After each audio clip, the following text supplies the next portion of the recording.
ทุกคนเมื่อนี้ก็สิมาหาน้องบุญเพ่งนั่นแหละกี่นึงนี่ก็ขี่รถผ่านหงเห็นเพิ่นนั่นแหละก็มีเห็นเพิ่นเนาะก็ว่าสิไปถ่ายเบิ่งว่าเพิ่นมีห้องอยู่ห้องกินเพิ่นไปกินหงเห็นนะบ่ว่างก็เลยแวะเข้าไปเนาะก็ขี่ผ่านมาแต่พูดแหละแยกทางกันกับบ่าวนงไปทางใต้บ่ว่างขึ้นทางเหนือมีพ่อบุญเพ่งก็เลยนำมาฮอดเฮินเพิ่นไปเลยขี่ซาเล้งมาเนาะนำมาฮอดเฮินพ่อใหญ่เกิ้งว่าน้ำหมดแล้วอาจารย์ จะได้เมื่อแล้วก็สิมาส่งน้ำให้เพื่อนอีกในช่วงแรงเพื่อนพี่น้องเนาะช่วงแรงพูดแหละเพื่อสิได้มาหาเพื่อนนะ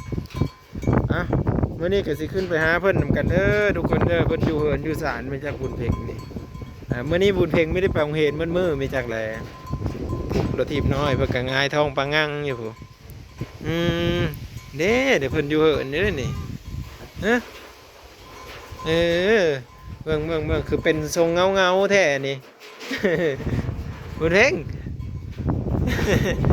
แม่นเพิ่นแล้วเห็นผมน่ะ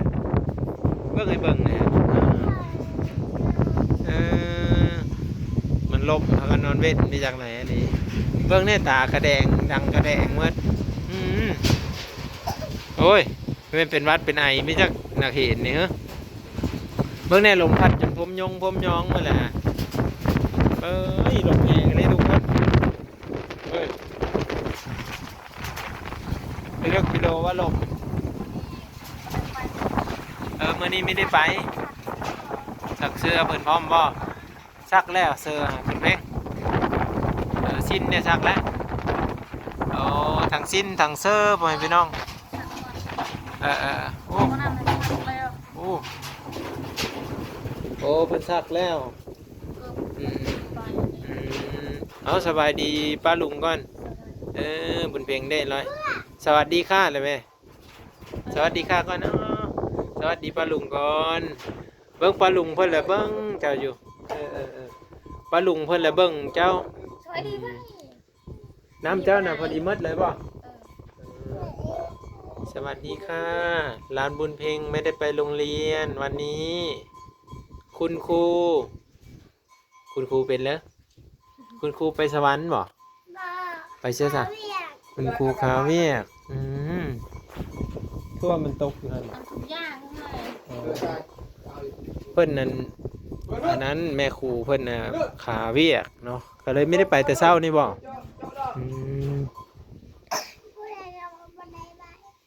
เพิ่นพักเลยในครูว่าแนวใดก็เช้าเพิ่นว่ามื้ออื่นโรงเรียนพักเด้อบ่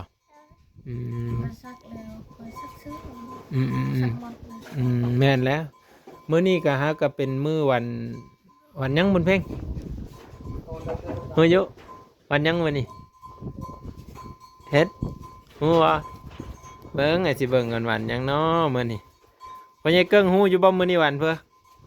นี่วันพุธวันพุธเด้อบุญเพ็งเด้อบุญเพ็งก็มียังมีชื่อแล้วเนาะแต่ว่าเพิ่นไปโรงเรียนน่ะทุกคนหมู่เพิ่นน่ะหลายดีเจออยู่บ่หมู่หลายลิ้นนำเขาโม่นอยู่บ่เลิกโรงเรียนแล้วก็ไปลิ้นนำพุ่นแหละทุกคนเดี๋ยวมาถามสาวร้อยมื้อนี้อันเอาเพิ่นเลยแน่เฮอบุญเพ็งไปกินโรงเรียนนะเป็ดปิ้งเป็ดป้าเป็ดตาเยอะแท้ปิ้งเป็ดผู้ใดอันนี้กินนี่อยู่โรงเรียนนะแล้วเพิ่นกลับมาบ่มื้อนั้นน่ะว่าแต่เก้า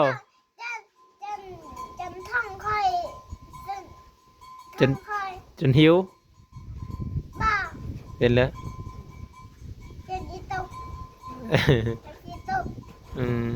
และเอาคือไม่กินข้าวยุงเห็นละมือน่ะแม่แต่งข้าวให้กินคือขาดขาดไว้แม่ขาดตีนตีมันขาดเอาเข็มบ่เอาเข็มอะไรหยิบเอาบ่มีเข็มโอ้ยหาเข็มมาเป็นนะ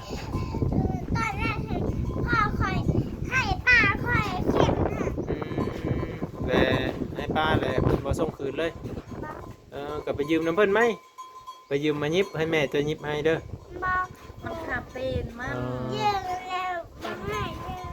หรือว่าพายมันรุดบ่แม่ยิบเอากันได้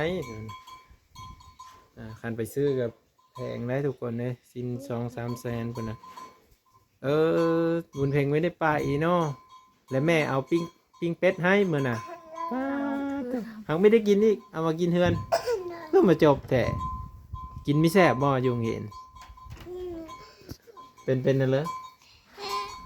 ไข่กับบันไดกินจุ่มพี่มา มากินอยู่เฮือน ตอนนั้นหั่น อืม กิน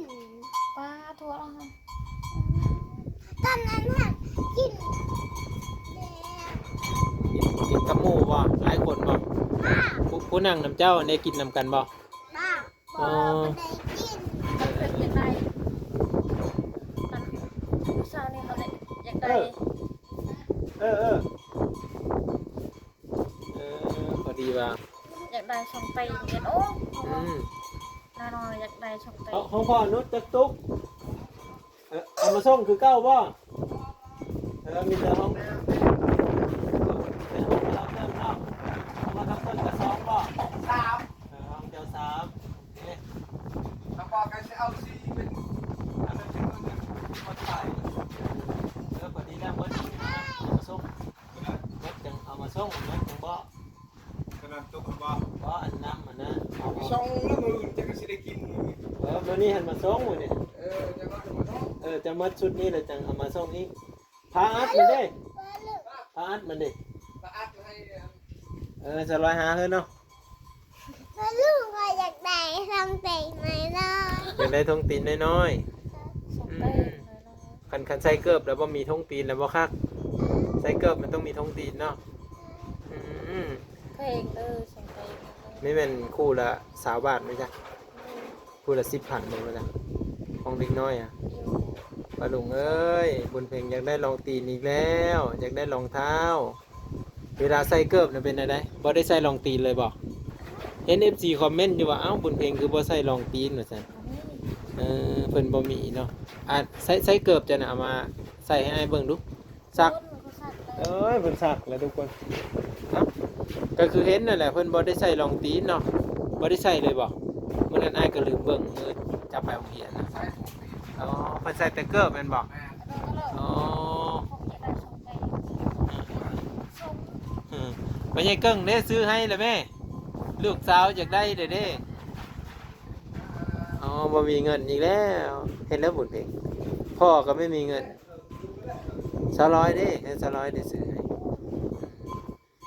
200ก็บ่มีเงินเพิ่นว่าบุญเพ็งเพิ่นไปโรงเรียนเพิ่นได้กินนั่นห้องกินดีได้เพิ่นได้กินปิ้งเป็ดพุ่นน่ะทุกคนใครกินตอนนั้นหั่น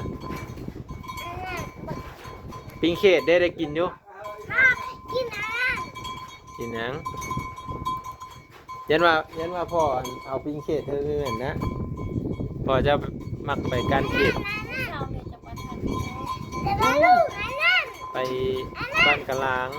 ฮะ มะขาม โอ้กินข้าวก็มะขามไม่กินกินข้าวก็ยังจ้ะ ป้าไม่ได้ขี่เลย โอ้ อย่ากินส้มเด้ออย่าเจ็บท้องเด้อเด็ด เจ็บคำตอนนั้น เจ้ากินไหมนี่จะเจ็บท้องเหมือนแม่เจ้าเห็นบ่แม่เจ้ากินส้มมา ขี่นี่ไม่ได้ขี่ อย่ากินร้ายแบบนี้เด้อ กินน้อยหนึ่ง กินลาย เห็นบ่แม่เจ้าเจ็บท้องตอนนั้นน่ะ แม่เจ้ากินมะขาม กินเอาแทน14ว่ะเจ็บท้องว่าสิเนาะใครอยู่บนเพลงเขียนน้ำมูกแล้วก็มีมูร้ายแล้วก็แบบไปโรงเรียนเพิ่นก็แบบเข้ากับหมู่ได้ดีทุกคนไปมื้อทำอิฐน่ะบ่ออกจากห้องบ่ย่านบ่ลืงเป็นแล้วซะบ่ลืงหมู่ เอาเกาะเส้นรถไม้หมด ไปมื้อวานนี่แหละเห็นเพิ่นไปดินน้ำมูกโอ้ดีใจแล้วบุญเพ็งเปลี่ยนใส่กระโปรงแน่ใส่สิ้นแน่มื้อนี้ใส่สิ้นมื้ออื่นใส่กระโปรงมื้อเหลือสิซักสิ้นกับนุ่งกระโปรงอย่างงั้นเนาะ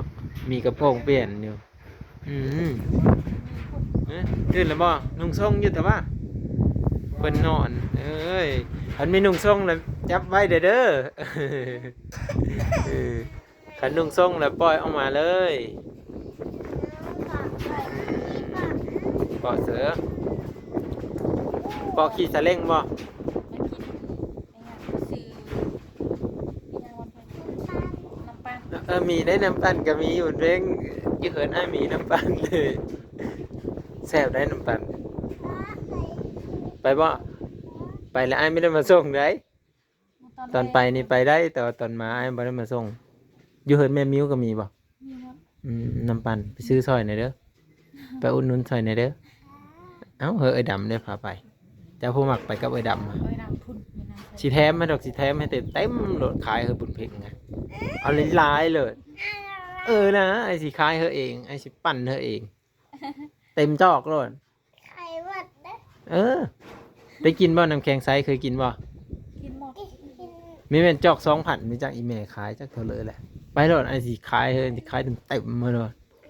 เสิร์ฟทุกอย่างก็พอมีเอาว่าแหละ อยากข้าวบ่มีของกิน เอ้าเห็นแล้วจ้ะสิปั้นมะโมเขาพ่อมีเอาบ่ปั้นมะโมเสื้อหนำมันยังแซ่บหาว่ายอดบุญเพ่งนี่ซื้อเอาทุกคนเลยครับเพิ่นจะไปซื้ออีลี่กับสีแถมมาอยู่แล้วเนาะแต่ว่าบ่แม่นน้ำปั้นนะเป็นน้ำแข็งใสน้ำแข็งใสแล้วเขาเอาน้ำสโลใส่แล้วก็เอานมใส่แบบเฮากินแล้วมันเย็นนะ อยาก นั่น กิน เลย แบบพอ แซ่บเย็น มีกลิ่นหอมเอาไว้ เด็กไปเพื่อไอ้นี่เห็นแสบยินนี่เลย เย็นบ่น้ำปั่นอันนั้นเนาะเห็นอ้ายบ่มีน้ำปั่นบ่มีอันแนวปั่นก็มันตายมาเลย มีแต่น้ำแกงใส ปีหกหก มัน บ่กินแล้ว มันแดดบ่นี่หัน พอยา ไผก็มักน้ำเย็นเนาะจะไปกินมักหอกมักแตงโมนะน้ำแข็งน่าจะมีอยู่บ่มีอยู่ดอกเบิ่งนี่เอ้าสำนี้แหละทุกคนมาถามบุญเพ็งว่าบุญเพ็งได้เพิ่นเลยไปกินโรงเห็นนะเพิ่นว่าได้ปิ้งเป็ดว่าซั่นมื้อหน้าเอาปิ้งเขตเด้อไปกินเด้อเห็นบ่อย่าลืมเด้อฮะเว้าดังๆนี่ไอ้ก็จะพังคือกันเว้าเพิ่นแหละ สิเป็ดทุกอย่างเก่าแล้ว เว้าดู ว่าได้ไง ฮะเว้าดูนี่เว้าดังๆติไอ้ก็จะพังคือกันจะนั้นไอ้มื้อได้นี่ไอ้สิมื้อเอาน้ำมื้อเจ้านี่ตอนบ่ายจะไอ้มาส่งน้ำเฮอเอาขอบเจอได้หลายบุญเพ็งขอบคุณค่ะเด็กหญิงบุญเพ็งขอบคุณค่ะจะสั้นเลยเด้อ เพราะว่าเจ้าตัว F4 เพิ่นกระแพงเจ้าเลยเมื่อมาคือว่ามีขนมบ่เยอะบุญเพ็งว้าวนี่นะเบิ้งขอบคุณเด้อขอบคุณได้บ่เด็กหญิงบุญเพ็งขอบคุณค่ะขอบคุณมากๆค่ะขนม2 ก้อนเด้อปันน้องแน่ผู้